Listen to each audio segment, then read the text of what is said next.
एक साल बाद मैं अब शिमला में हूँ। पुरानी हवेली की ऊंचाई से नीचे बर्फ की सफेद चादर फैली है, जैसी कभी मेरे अंदर बिछी थी आरव के बाद। लेकिन अब वो ठंड काटती नहीं, वो सुकून देती है। यहाँ मैं अकेली हूँ, पर अकेलीपन से दूर। सुबह की चाय अब मेरी अपनी सोच के साथ होती है।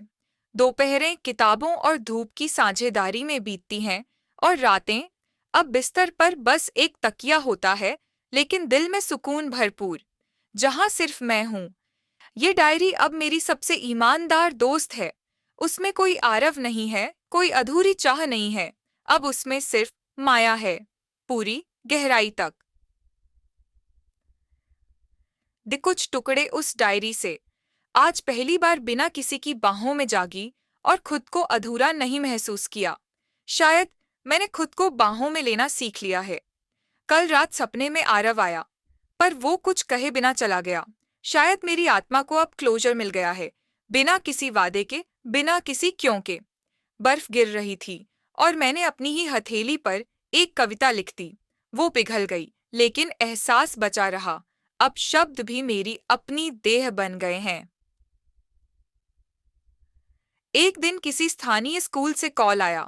वो चाहते थे कि मैं बच्चों को कहानी कहना सिखाऊं। पहले सोचा मना कर दूं, फिर सोचा शायद यही तो मेरी अगली कहानी है।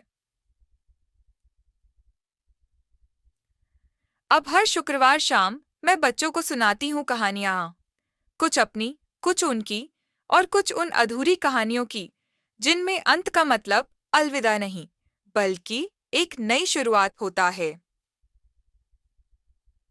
क्या तुम अब खुश हो?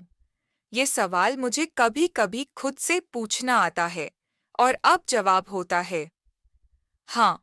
और शायद पहली बार ये खुशी किसी और की वजह से नहीं, सिर्फ मेरी वजह से है। कभी कभी सबसे बड़ी प्रेम कहानी वही होती है, जब एक औरत खुद से प्यार करना सीख जाती है।